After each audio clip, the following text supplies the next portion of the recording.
What are you willing to dedicate all of your attention, your energy, your focus, your passion, your efforts towards? What one thing is a burning passion, a burning obsession, a desire, almost an overwhelming feeling you have on a daily basis that consumes you? What has got you really turned on? Now, if your answer to that question or those questions is nothing, then let me ask you another question. What has got you turned off then? Because there are no middle grounds. I believe that in life that you are either passionate about something or you're uninspired. We all have passion within us. You have passion in you. Make no mistake. We all have the energy within us, and passion is really energy. Some people, say, I want to discover my passion, and that in itself makes it so difficult to find. How could you find something without that is already within? Most people are trying to find love in other places. Most people are trying to find love outside, when all the love they ever need is all within. And all they have to do is give that love away, and that love comes back. That's the way it's expressed. Some people are trying to find their purpose by looking elsewhere, by looking to other people. Whereas your purpose is in you. You just have to listen to that still small voice within you that is always speaking, that is always reaching out to you. But the noise and the sounds and the activities that you cloud yourself and cover yourself with on a daily basis has muted that voice. Some people are trying to find their passion, and they go to various places and go to various people, and they try various things, and they visit various destinations, all trying to find that passion. And that passion sits there dormant within you. You don't find your passion by looking outside. You find your passion, or rather you discover your passion. That's a better word to use. Because when you say find, it makes it sound like some of the natural resources of nature, oil and silver and gold and diamond and uranium and all the beautiful natural resources that have been given to us to make this experience of life a fascinating one. When you say find, then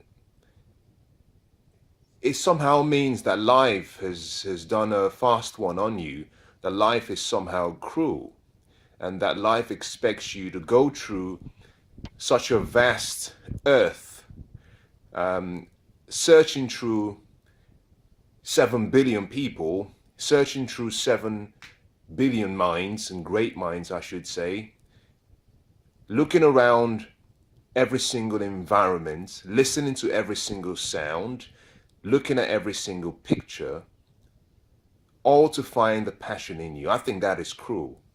I think that is unfair. But that is not what life has done. You see, life has a very fascinating way of unveiling things to us. I think one of the best ways to understand life is to study nature. If you look at nature, then you very, very quickly recognize the simplicity in life. Life has given you everything you need. Now, although it's giving you everything you need, you have to qualify to possess it. Now, if you study nature, one of the things you find out very quickly is that nature has a way of hiding everything within itself. And let me use an example to make it more real. If you were to look at a tree, if you were to pick up maybe a catalog of beautiful trees, and you were to look at a grape tree or an orange tree or an apple tree, One of the things you observe is that that tree didn't just grow. That nature or life or God, whatever you believe in or whatever you do not believe in, hides everything within itself. And that simply means that an apple tree, in that tree you have a number of apples. In each of those apples you have seeds. And the tree, you can see, is hidden in the seed. For that tree to come out and become all it was born to be, you need to take that seed and put that seed in the right environment, cover it up in soil, and nurture that soil. That same seed, if you were to take it and put on a marble table or on a beautifully laid dining table, that tree will never come forth. That seed will die because it's in the wrong environment. But that doesn't negate that the seed on that table contains a tree. Nature hides everything within itself. Think about this, for example. You used to be a very young child, but you started off as a seed. That seed was planted in your mother's womb. Then you became a baby in your mother's womb. But interesting, while she was still a baby, even at 1 month's time after your mother was due, assuming that you were still one month old and your mother was 1 month pregnant, you were still a young embryo. And although you were still in your mother's womb, you were already a man. You were a woman. Who you are today was hidden in that little seed that was in your mother's womb. So life hides everything within itself. For a tree to become itself, the seed has to be planted in the right place. For a man to become, a president, a prime minister, a father, to become a reasonable contribution to his society, you have to start with a child. Similarly, for a woman to become a queen, a prime minister, a woman of excellence and greatness, it all starts as a child. The point I'm making is simply this: you don't find passion by going elsewhere. You find passion in two ways. The most important way you find your passion is you go within. You listen to yourself. And you listen to yourself by observing yourself. There are 4 things you want to look out for when you listen to yourself. Number 1 is what makes you come alive. What makes you come alive? If you see a fish, now I used to, and I still do, but I used to love deep sea diving. And, the times I've been to dive in the Red Sea, in Egypt, beautiful, incredibly beautiful. You go below water there and you realize that what we see on ground in our environment is nothing as beautiful as what we see below water level. You see the fishes, the various types in their natural habitat. But what is interesting is that when you look down, when you're deep sea diving or when you're snorkeling, you can see that these fishes are alive. They swim with ease. They seem like they're having, the time of their life. Now, if you were to catch a fish, the same fish that looks great on the water, if you were to catch that fish and put it off the water and bring it onto land, within a few minutes, that fish starts to suffocate and starts to choke on itself, and slowly it dies because it's not built to be in the atmosphere like we are, breathing in all the air, oxygen. In the natural environment, the genius in that fish comes alive. If you look at a bird flying in the air, you see something very similar. If you watch an eagle fly, if you watch even a falcon fly, you see how it glides, and when it's flying, it's doing what it was born to do. It's passionate. The energy is ignited. So find out what makes you come alive. Very simple. The second thing you want to look out for is you want to look into yourself and find out what makes you happy, what you love, what stirs up that emotion of, the feelings, the emotions that are positive, love, excitement, delight. What stirs up the emotion of excitement in you? Passion comes in various ways.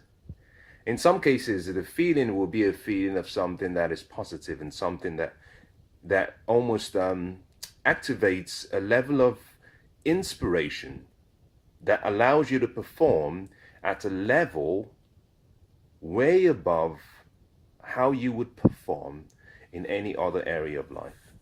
So you find your passion when you discover the emotions that are positive. Interestingly, like a coin, no coin has one side. The same emotions that are positive, there is always the opposite, which is the negative.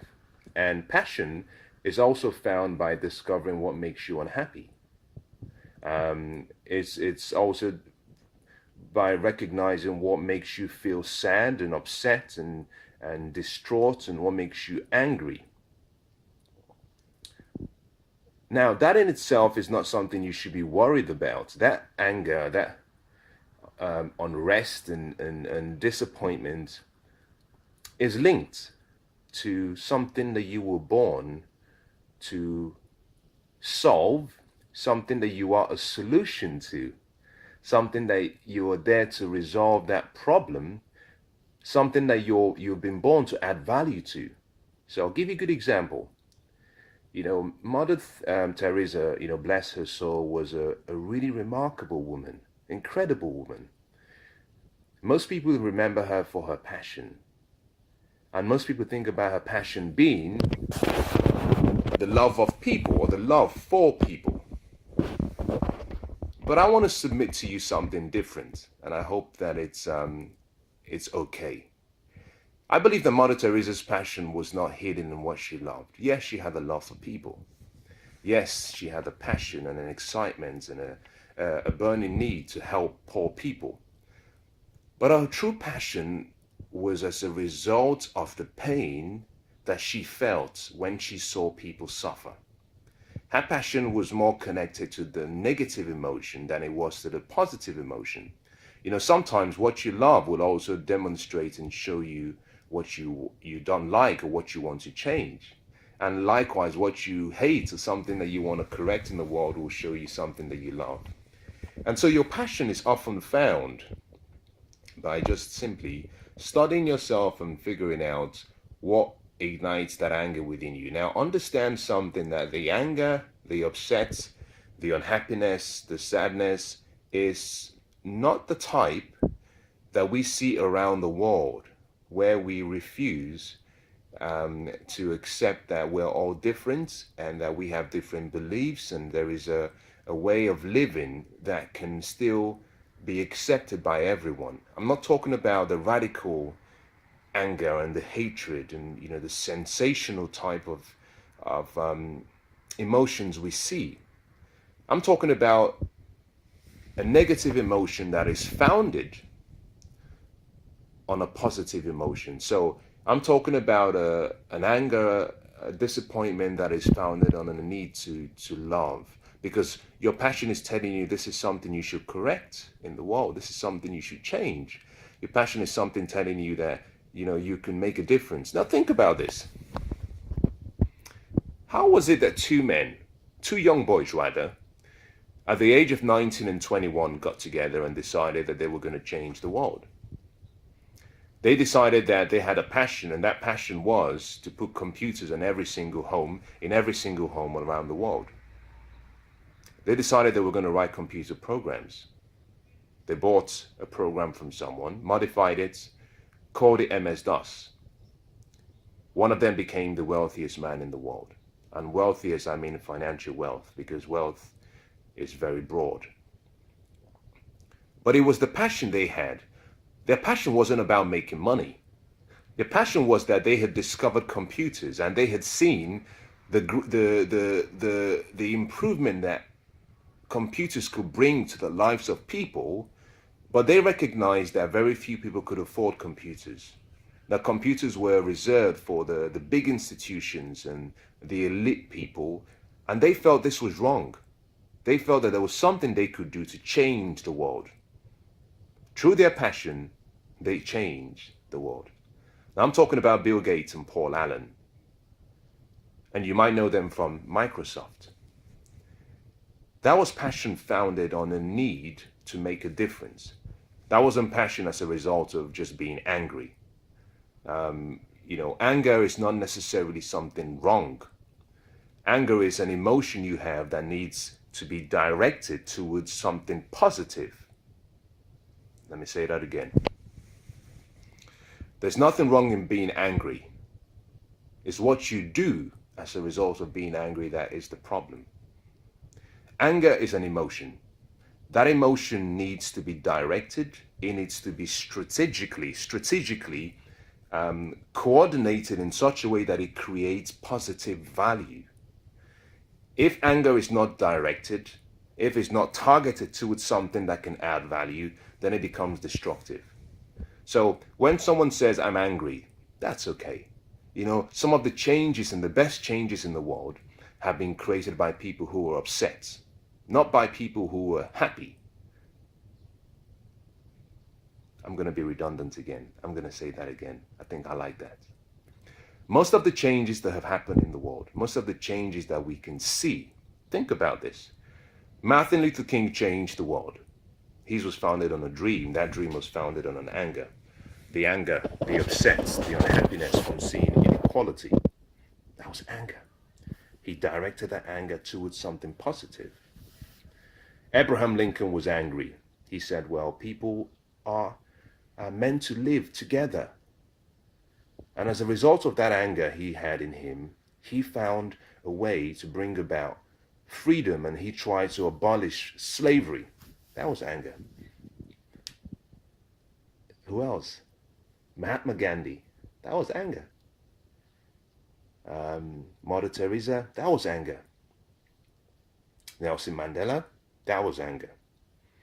We remember Princess Diana. It was anger. She loved people. It wasn't just that she just loved to dress well and go smiling around. She had a passion for people, which was filled and supported by almost a feeling in her where she felt something doesn't feel right. And she channeled that anger in the right way. Look around the world. Steve Jobs, it wasn't. Steve Jobs' passion was based on the fact that he saw something around the world and he wanted to make a positive dent, because he just felt that the gift he had been given could make a difference. It was based on anger. He didn't create Apple because he was a jolly, happy fellow. No. He changed the world because there was something in the world that he wanted to change, and something in the world he was upset about. Bill Gates was talked about. Paul Allen was talked about. Elon Musk, Mark Zuckerberg. If you look through all of history, I believe about 90%, something close to that number, 90% of all the positive changes in the world have come as a result of an emotion called passion, but that passion was founded on the negative emotion of unhappiness, sadness, anger, unrest, pain. But that was an emotion that they needed to remove from the world, because they knew that they could bring about change, joy, happiness, peace to the rest of the world. And they channeled that anger in the right way. That energy created an environment within them where their genius, the imagination was put to work.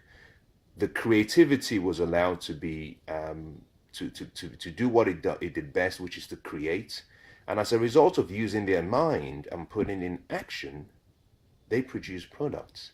They produced words and thoughts and and they shared their vision with the world, and as a result, the world changed. So passion is something that you can find. You just look inside you.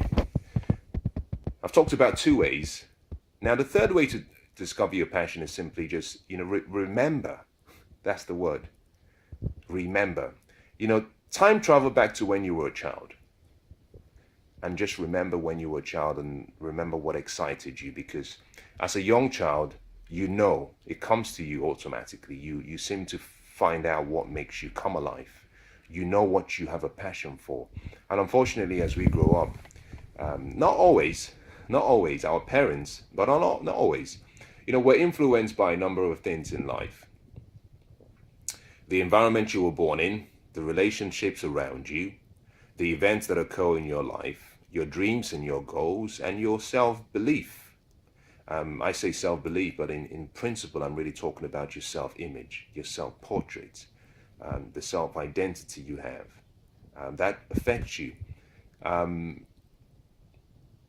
But as a young child, as we grow up, sometimes depending on the environment we grew up in and the family or the associations we have around us, we are almost discouraged to follow a different path.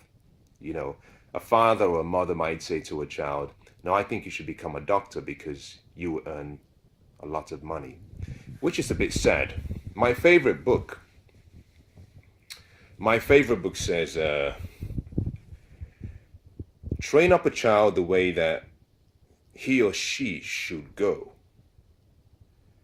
And when they grow up, they would never depart from it. Train up a child in the way that he or she should go or grow. And when they grow, they will never depart from it. Most people seem to think that means that you should spare the rod or you spoil the child. That's different. That is completely different. That is not what that means. Most people think it has to do with, training a child in a particular, under a particular set of philosophies and beliefs. But I believe that is still not true. I believe that simply means that you should train up a child in the way of his purpose and his passion. What was he born? What was she born to do? A father and a mother or a guardian should study a child at a very young age and observe. Observation is important. Observe what the child is inclined towards. When you find out what that is, then you train that child in that direction. Find out what their passion is. Find out what their purpose is. Find out what their calling in life is. Find out what makes them come alive. And then create the environment where that greatness in them starts to come out, because the greatness in each and all of us can only come out when we start to dream. Now, passion is important.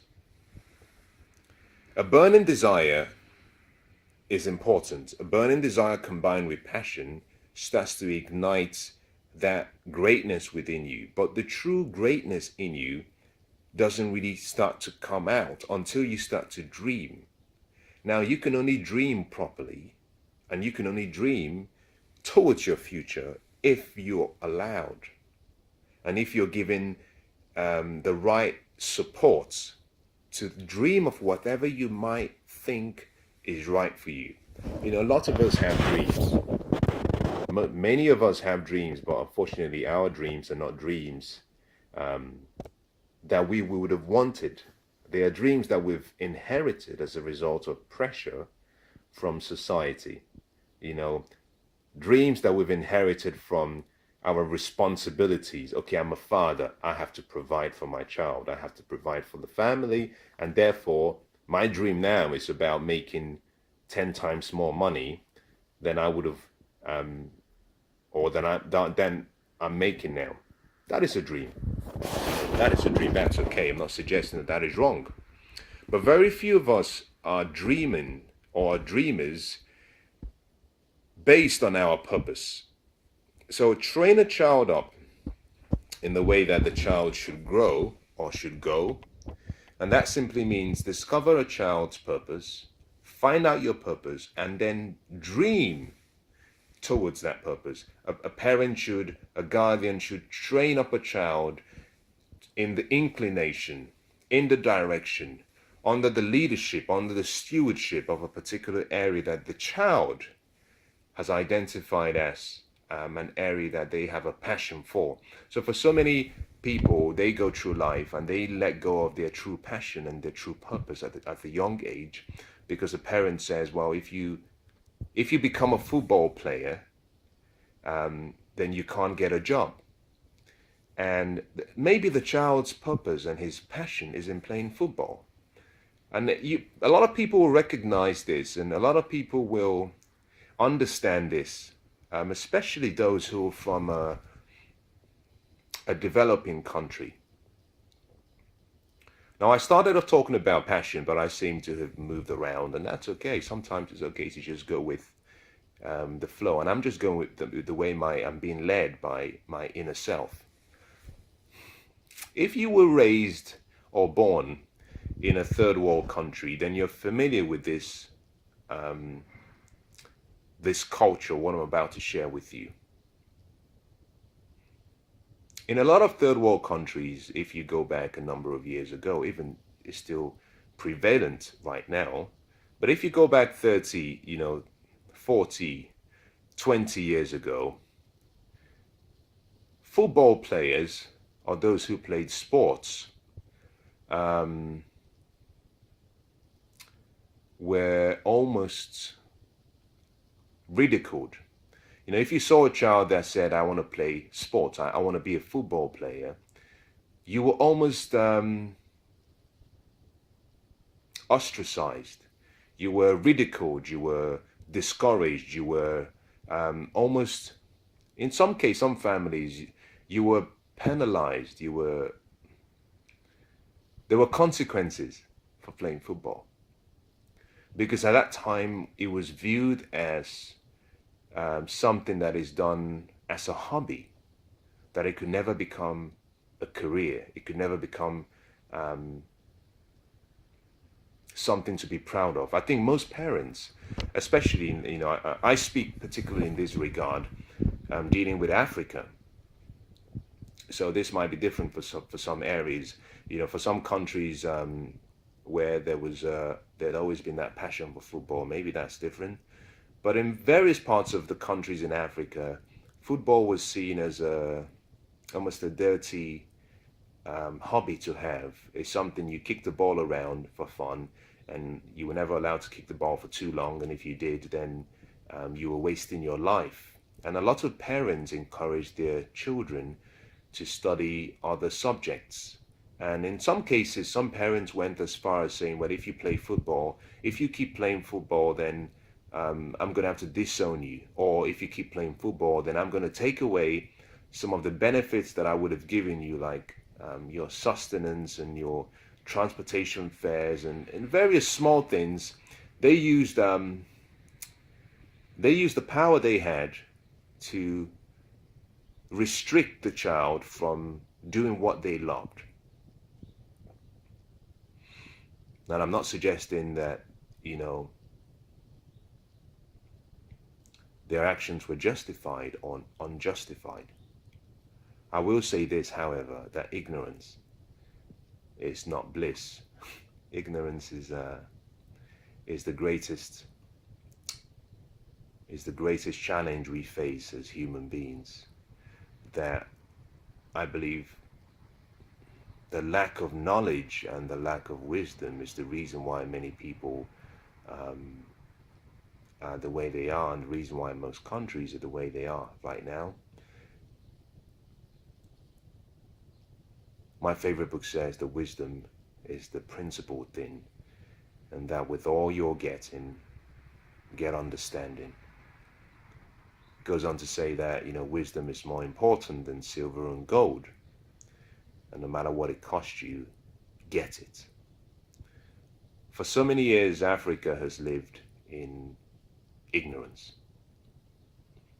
It's taken maybe the last decade, for many parents across various continents, not just Africa, to start to appreciate the fact that football is a professional sport, but also is a career, and that some people are called to that line of work. Now, I use football as a reference point, but if you were being maybe open-minded, then you would agree that something similar to football would be becoming a comedian. You know, if you wanted to make people laugh, you were ridiculed, you were looked at as, you know, are you being serious? If you wanted to be a public speaker, you were looked at as though something was wrong, because those were generally reserved for people who were either ministers in a religious sect, or you were in the government. But to say you wanted to stand and talk to people and through words inspire people and encourage people, was seen as though you were being lazy, that you were refusing to use your brain and your intellect to create real wealth. And time has shown that ignorance is the biggest problem we have, that the more we expose ourselves to knowledge, the more we come to understand that we're all unique and that each of us has a different purpose and a different passion. So if there was one thing I would say from this session, if you are a parent, train up a child, train up your child, or train up any child you have custody over in the way that he or she should go, because when they grow up, they will never depart from it. I think there was a statistics that suggested that about 85% of people at the end of their life are not happy with their life's work. I think that's very sad. Very sad. You know, it saddens my heart really deeply. It saddens me because for you to have lived about 70, 80 years and say that 85% of that time what you did didn't make you happy, I think that is not just I think it's not just inhuman, it's not just being cruel. I think it's not natural. And I believe each and every one of us was born to have the abundant life. We were born to have the extraordinary life. And part of that abundance can only be fulfilled when you're doing what you were born to do, because true fulfillment only comes when you're doing what you were born to do. Anything else you do besides that is artificial fulfillment, and it will never satisfy that inner thirst you have. Now let's come back very quickly to what I started off talking about, which was passion. So there are various ways to find your passion. Now, I started off talking about recognizing what lies within you, and then I used purpose and passion as an example. Everything you need is within you. Everything you need to become who you were born to be is within you. Everything you need to become who you were born to be is within you. Everything that you need to become who you were born to be is within you. Now, I said that 3 times for a purpose, and I did that intentionally, because spaced repetition is the way we learn. Spaced repetition is the mother of all skill and the mother of all change. Sometimes you have to hear things over and over again. We call it the process of renewing your mind. You have to hear things over and over again before it starts to stick. And I want you to try this. I want you to, you might say, well, Mensah, I don't agree with everything you said, but I want to prove you wrong. I welcome that. I welcome it. I believe that what I'm sharing with you is the truth. I believe I'm sharing it with it from a place of sincerity. But understand something, that you can be sincere and be wrong. Sincerity doesn't necessarily mean that you're being truthful. We learn every day. Who knows? Tomorrow I might learn something new, and I'll realize that what I said the day before was limited in terms of its context. And I welcome that learning. but I believe I'm sharing it with you from my heart, and I believe that I'm being sincere. And I welcome any scrutiny or test, because that is what truth is there for. Truth welcomes evaluation and scrutiny. But I want you to test. I want you to say, well, I don't agree with you, Mensah, but I want to prove you wrong. And this is, that is an invitation I welcome very well. And this is what I want you to do. I want you to identify an area of your life that you want to change. And I want you to write that down. And what I want to do is show that what I just said, everything that you need to become or to get to where you want to be is within you. I want you to use that as a guide. Now, what I want you to do is write it down. Write down what you want.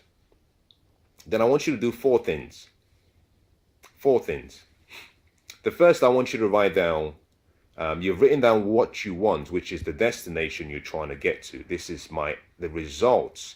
These are the outcomes that I want from my life. That's fantastic. You've written that down.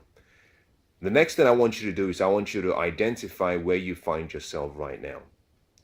You know, it's okay to know the destination you're trying to get to, but until you know where you are, it's difficult for you now to know what steps you need to take to get you from where you are to where you want to be.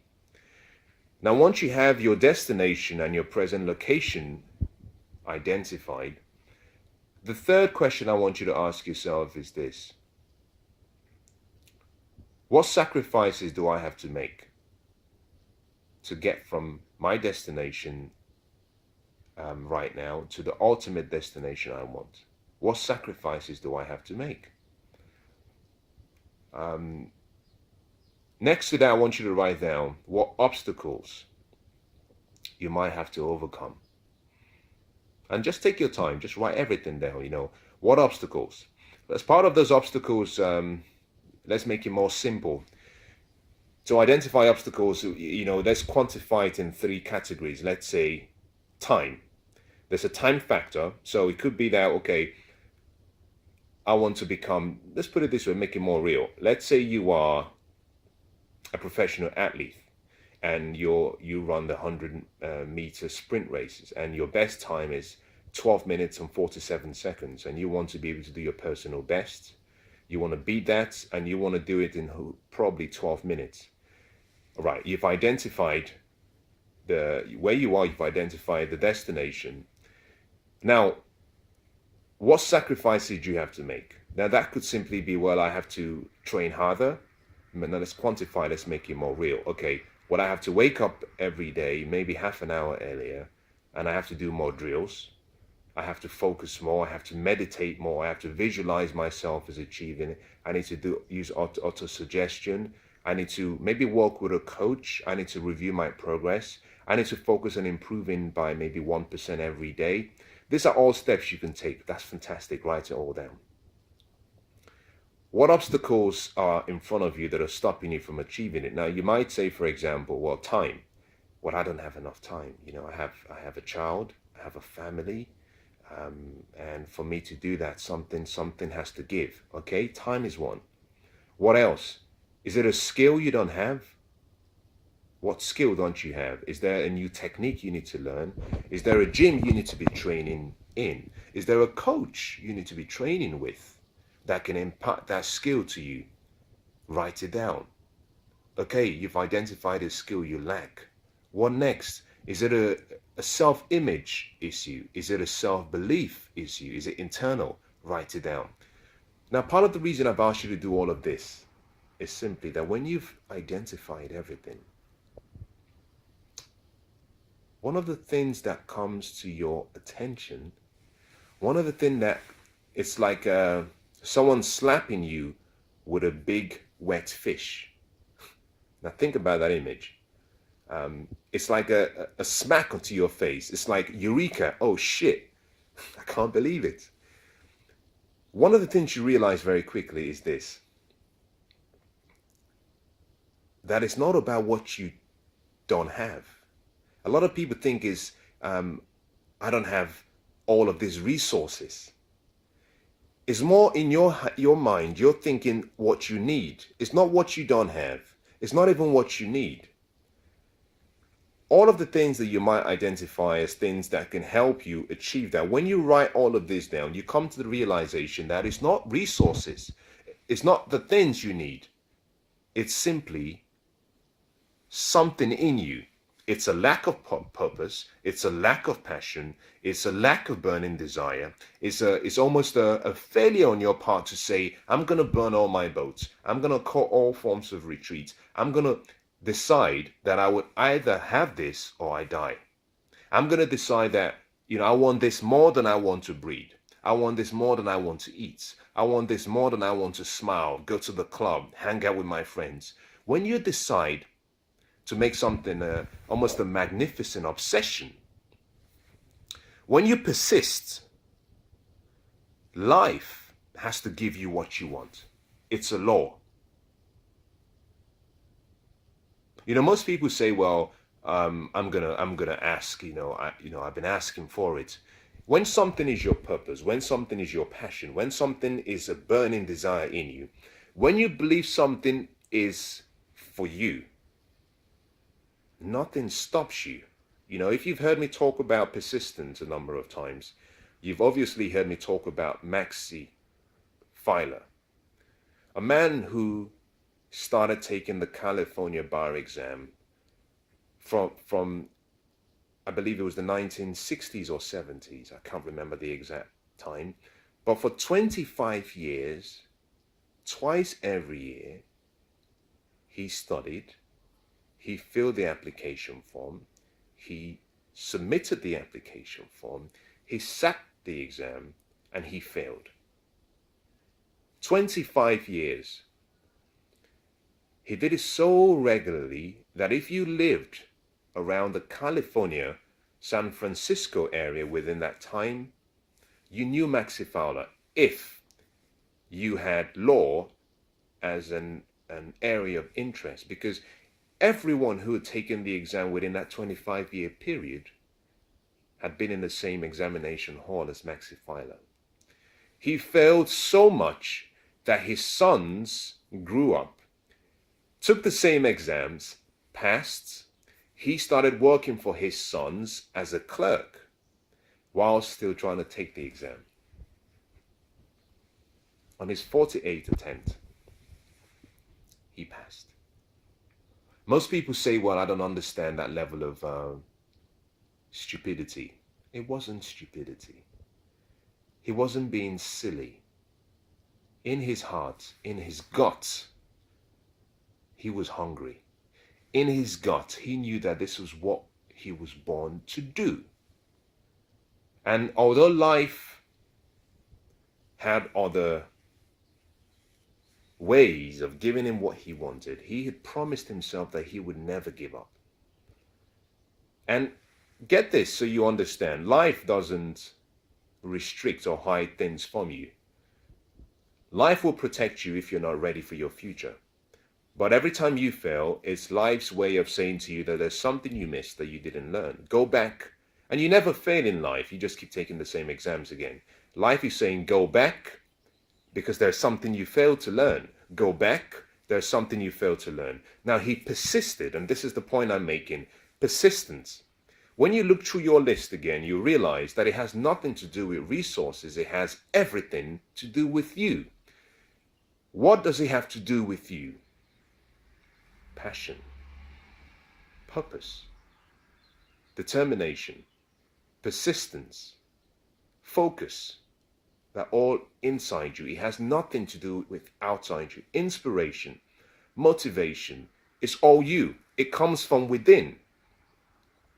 It's not the resources you don't have, it's your lack of resourcefulness. And that's the point I'm trying to make. Everything you need to have the life that you think you deserve, to have the life that I know that you deserve, to have the life that you know that you deserve. Everything is within you. You have to discipline yourself to go within, to pull it without. And until you start looking within, you will always keep waiting, hoping and dreaming that something from outside will come and change your life. And that is the biggest tragedy of life, waiting. Because every time you wait, time keeps ticking. And the greatness in you is sitting there dormant, screaming out so heavily, saying, I wonder when she is going to wake up, and I wonder when he will wake up. Whatever you do in life, always make sure that at the end of your life that you do not get to the end of your life and have around you all of these great dreams and ideas and visions that you saw as a young person, but never actualized and never realized. Live your life in such a way that you don't have all of them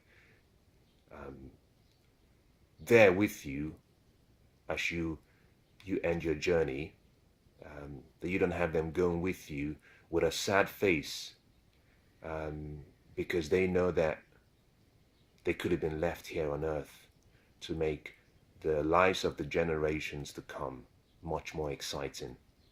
Whatever music you have in you, let it play. Wake up the neighbors with the noise. Play the music so loud that the neighbors wake up.